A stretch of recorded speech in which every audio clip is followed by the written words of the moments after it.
이맘때면 이제 환절기라서 알레르기, 뭐 비염? 네. 저도 비염이 있는 것 같아요. 알레르기인데, 저는 꽃가루 알레르기는 아니고, 먼지 알레르기? 뭐 이런 거, 뭐 이렇게 환경이 바뀌거나 뭐 그러면은 재채기, 콧물 이런 게 많이 납니다.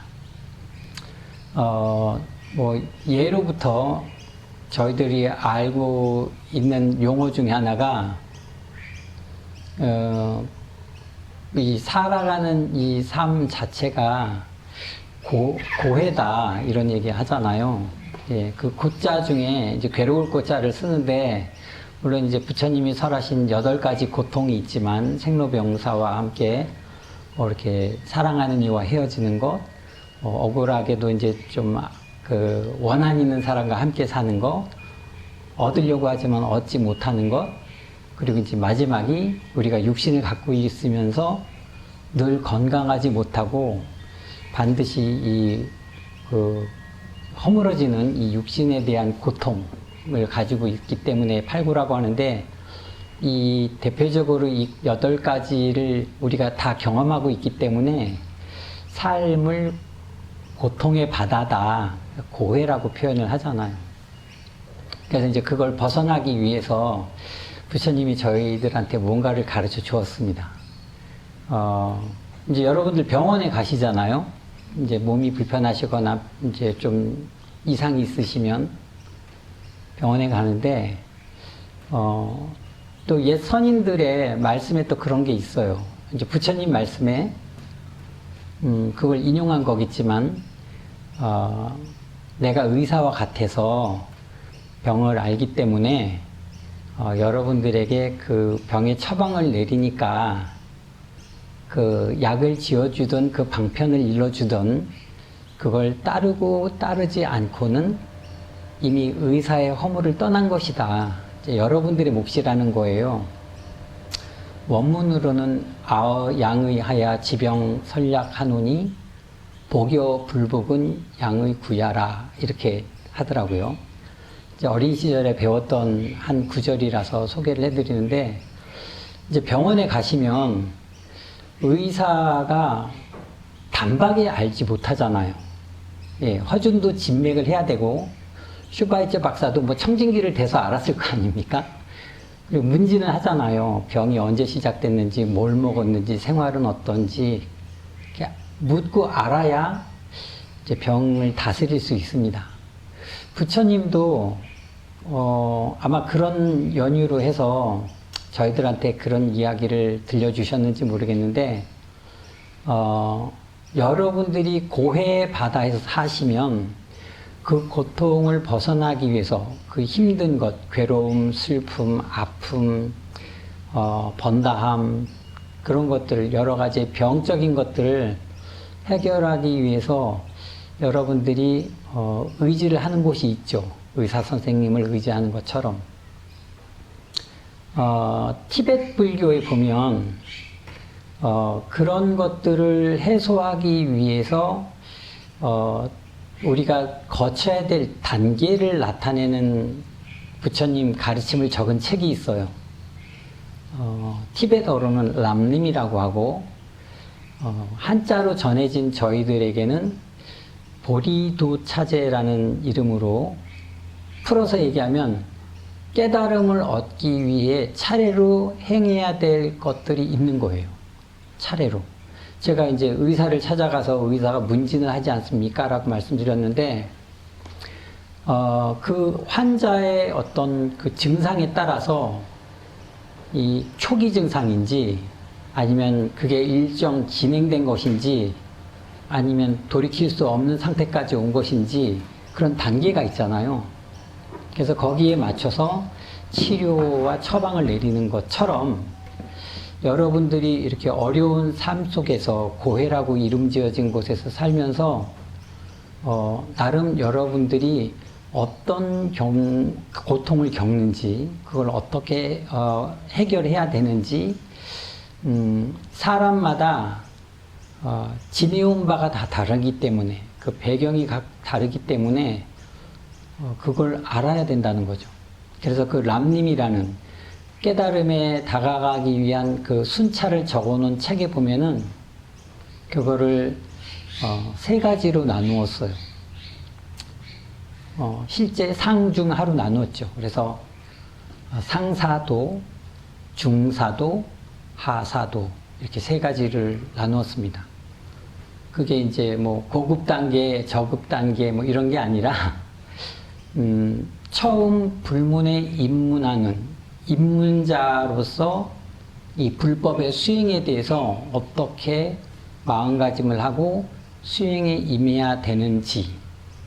왜냐하면 이 깨달음을 얻고자 하는, 이 고해를 벗어나고자 하는 데는 마음만 가지고 되는 건 아니니까.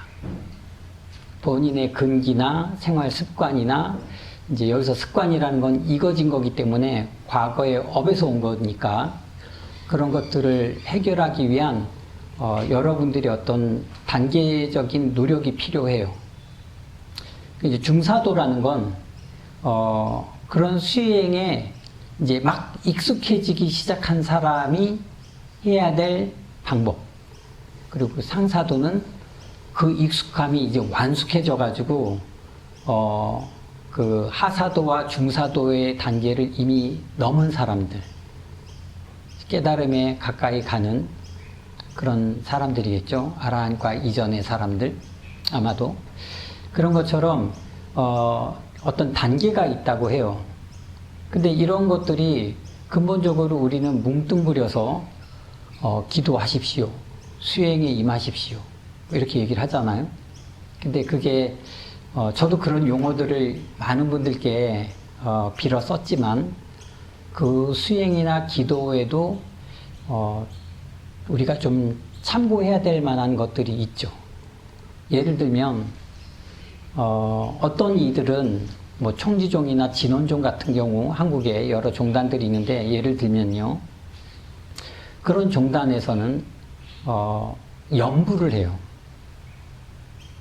아까 이제 저희 천수경도 했지만 짧은 주문을 진원이라고 하고 긴 거를 다란이라고 하잖아요. 신묘장구 대다란이 천수경의 핵심이죠. 근데 저희들이 이제 조선을 이어서 조계종이라는 그 육조 해능대사의 그 선맥을 이어가지고 수행하는 것을 저희는 이제 가나선 중심으로 해서 참선 수행을 하잖아요. 또 어떤 이들은 같은 부처님의 가르침을 행하는 거지만 연부를 하기도 하고, 방금 말씀드린 것처럼. 그러니까 뭐가 다를까? 왜 그렇게 할까? 이건 사람의 어떤 근기가 달라요. 그래서 참선이 좋은 줄은 알지만, 뭐 지금 선방에서 열심히 정진하는 스님들도 많이 계시지만 보통 8시간에서 14시간씩 가행정진이나 용맹정진을 하면은 그 이상으로 이제 좌선을 하죠. 앉아서 화두를 들어요. 근데 그게 단박에 그렇게 되기는 쉽지가 않아요. 그렇다면 그런 형편이나 내 근기로 그런 게 어렵다 그러면 뭔가 내가 이 고통에서 벗어나려고 하는 부처님의 가르침이 있다고 하는데 꼭 참선만 해서 벗어나는 경우가 아니라면 다른 방법이 있지 않겠어요? 그게 이제 말씀드렸던 연불이나 진언이나 다란이, 주적신앙이라 그러죠. 그런 기도를 통해서. 근데 그것도 나에게는 잘 맞지 않을 수도 있어요. 그래서 독경도 하죠. 금감경, 독경이라든지 여러 경전들을 또 독경합니다. 또 어떤 이들은 그런 독경이나 연불 대신에 사경을 하는 분들도 있고, 언젠가 여러분께 말씀드렸지만 저는 선방에서 지내다가 이제 그 해인사 강원이나 송광사 유론을 지나서 선방에 이제 그때 흐름대로 이제 다른 스님들과 더불어서 선방에 갔는데, 선방에 몇철 다니면서 아주 크게 실망한 적이 있어요. 여담삼아 말씀드리면 제 근기의 문제겠지만, 지리산의 어느 절에 머무를 때 이제는 학인의 신분을 이제 내려놓고 이제 선원에 가서 정진하는 수자 뭐 이런 모습으로 선방 선객의 모습으로 이제 저도 새롭게 중노릇을 해보겠다라고 굳게 마음을 먹고 가서 몇 철을 지내는데 지리산의 어느 절에서 원주 소임을 보게 됐어요. 원주라 그러면 이제 절 안팎의 살림을 이제 관장하는 그런 소임이었는데 잔심부름한다라고 생각하시면 되겠죠. 왜냐면 그렇게 큰 규모의 사찰이 아니었으니까 이제 중된 지 10년 차 되던 뭐 그 정도였었기 때문에 근데 거기에 저보다 10년 선배 스님이 있었어요. 근데 키도 헌칠하고 잘생겼어요. 그러니까 첫 인상이 되게 좋았기 때문에 마음에 두었죠. 저 스님을 좀 본받아야 되겠다. 근데 그때가 이제 지리산 겨울이었는데 엄청 춥잖아요. 그리고 이제 대부분의 사찰들이 산을 의지하고 있기 때문에 교통이 불편해요. 근데 한 스님은 정말 말없이 정진하던 스님은 남들 다 잘 때 저희가 보통 2시 반에 일어나거든요. 새벽 3시에 예불을 하기 때문에. 근데 남들 자는 그 새벽녘에 정말 한밤중이죠. 눈이 내린 날 정말 몰래 일어나가지고 뱃돌에 있는 털신을 다 털어서 엎어놓더라고요. 그리고 그 뱃돌부터 계단을 내려와서 이제 해우소 화장실 가는 길이랑 이제 아침 공양을 하러 가는 정지 부엌이랑 이제 법당 가는 길을 이렇게 쓸었어요. 쓸어놓고 다시 들어가서 자는 척 하시더라고요. 전 그걸 봤죠. 또 한 스님은 이제 그 실망했다라는 그 스님은 그 스님보다도 선배였어요. 선배였는데 그 추운 겨울에도 찹쌀가루로 빳빳하게 옷을 다려 입으시는 스님인데 여러분 그 ORB 인디케이트 칫솔이라고 아세요? 예전에 한참 유행했던데 칫솔모에 그 파란색이 거져 있어서 일정 시간이 지나면 이게 그 색이 바래가지고 없어져서 칫솔을 교환해야 된다라는 인디케이트 칫솔이었어요. 근데 그게 저는 칫솔이라 그러면 어린이용, 어른용, 거친모, 순한모 이 정도만 알았는데 그 스님이 제가 원주소임이니까 밖에 나가서 스님들이 필요한 물건을 사와야 되는 때가 있었는데 그 ORB 인디케이트 넘버 45를 사오라고 하더라고요. 모델 넘버까지 알려주더라고요. 그러면서 겨울이니까 손이 트잖아요. 그래서 에센스를 발랐어요. 그 스님이. 근데 그 에센스 제가 정확하게는 모르지만 아모레 화장품에서 나온 걸로 알고 있는데 그거를 구해달라고 하더라고요. 그 지리산에서 가까운 곳이 함양군이랑 남원시였어요. 근데 아는 신도분께 부탁을 드리고 내려가기 전에 근데 못 구했어. 그리고 장날 이제 함양 읍내에 가가지고 약국이란 약국은 다 다녔는데 그 스님이 얘기한 거를 못 구했어요. 근데 이제 빈손으로 돌아오고 또 그 대구에서 그와 똑같지는 않지만 그게 나중에 알아보니까 아모레 화장품에서 단종된 거래요. 그래서 그와 비슷한 에센스를 이렇게 누르는 에센스를 보내줬어요. 우편으로. 나중에. 근데 그날 빈손으로 왔을 때 법납이 뭐 얼마나 됐는지는 모르지만 선방에 꾸준히 다녔다라는 그 선객인 선배 스님이 거친 말로 화를 내더라고요. 그래서 제 느낌에는 20수년 선방에 다녔다라고 하는 스님의 이런 모습이, 이런 마음 상태가 이런 배려나 어떤 이기나 고집이 있다 그러면 물론 같은 처소에 그렇게 남모르게 선행을 하는 스님도 계셨지만 이런 스님들과는 제가 같이 있고 싶진 않다, 그런 생각이 들었어요. 그게 이제 한 계기였죠. 제가 왜 이런 얘기를 하냐면 사람마다 그걸 받아들이는 근기가 다 달라요. 그래서 저는 참선하는 곳에서 지내기보다 좀 글 공부에 좀 더 관심이 있었던 것 아닌가. 그래서 또 마지막으로 공부한 게 이제 유론이었기 때문에 이제 좀 공부를 좀 더 하자 해서 그때 선원을 다니는 것에 대한 마음을 접었던 것 같아요. 제가 이 람님이라는 이야기를 하면서 이런 이야기를 들려드리는 거는 그 람님이라는 것의 하사도차제, 즉 그 근기가 이제 꽉 차지 않아서, 수행이 꽉 차지 않아서 내가 초심자다. 거기 이제 원문에는 초입자라고 이름이 나오는데, 내가 초심자라고 생각을 하면 어떤 높은 기대나 아니면 간절함을 뭔가 실천으로 옮기기 이전에 내가 내 근기에 맞는 수행 방법을 찾는 게 어쩌면 우선되어야 되지 않을까. 그 하사도차제라는 초입자가 처음 수행에 임하는 방법을 보면은 이게 이제 여러분께 오늘 들려드릴 내용이죠.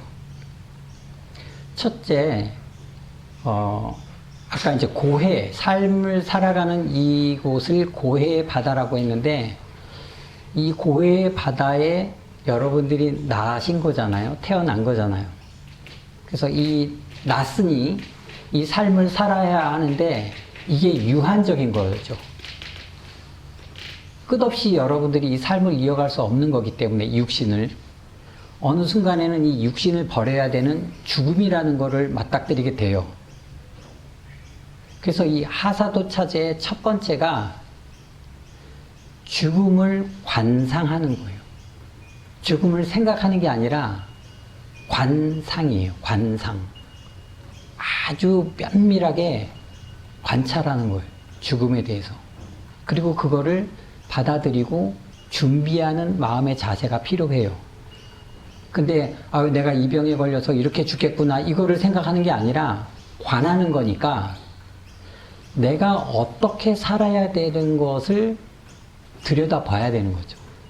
내 지금 처지에, 내 나이에, 내 건강 상태에, 내 지위에 내가 어떻게 살아야 되는가. 그래서 내가 이 죽음을 어떻게 맞이해야 되는가를 관하라고 그랬어요. 죽음을 관상하는 것. 또 하나는 고해의 바다에 살고 있는 여러분들이 많은 고통을 겪고 있다 그러면 이걸 벗어나고 싶어 할 거니, 그치고 싶을 거잖아요. 그 그치는 상태가 아마 제가 과거에 말씀드렸던 행복일지도 몰라요.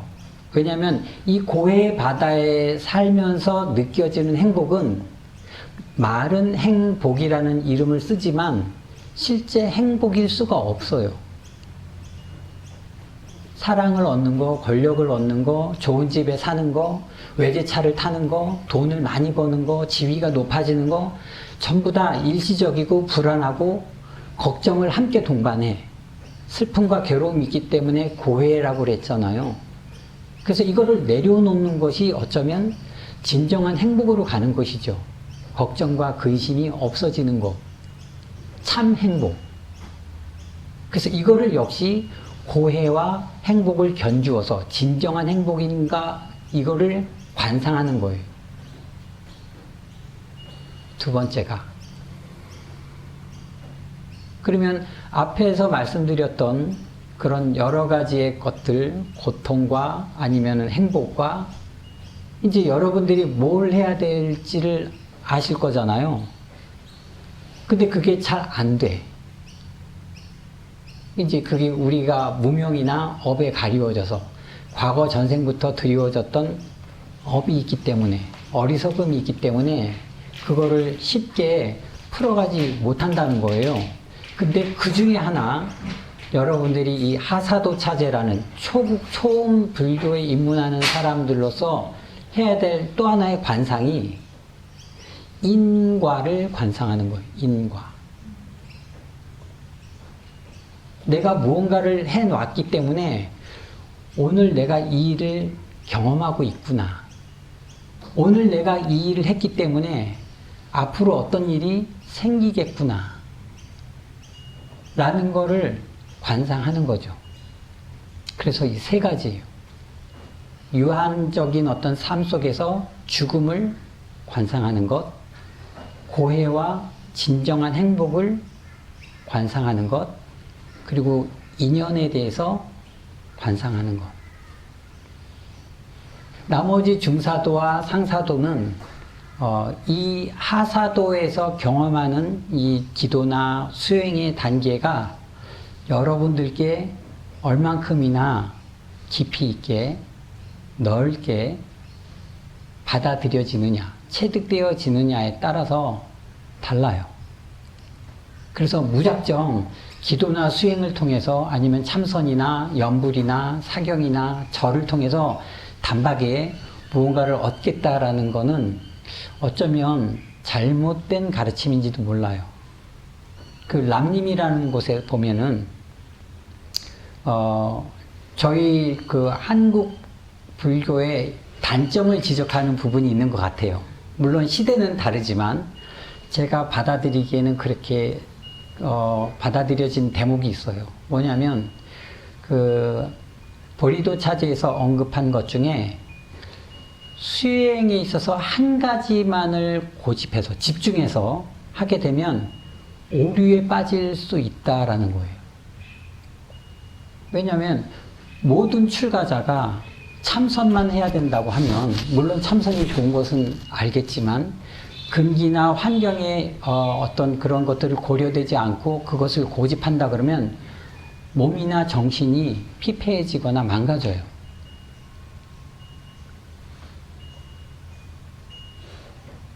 노인불수 파거불행이라는 말이 있거든요. 나이가 들어서 신체가 허약해지면 불수, 수도에 임할 수가 없어요. 마치 파거불행, 수레바퀴의 바퀴가 망가지면 앞으로 나아갈 수가 없는 것처럼.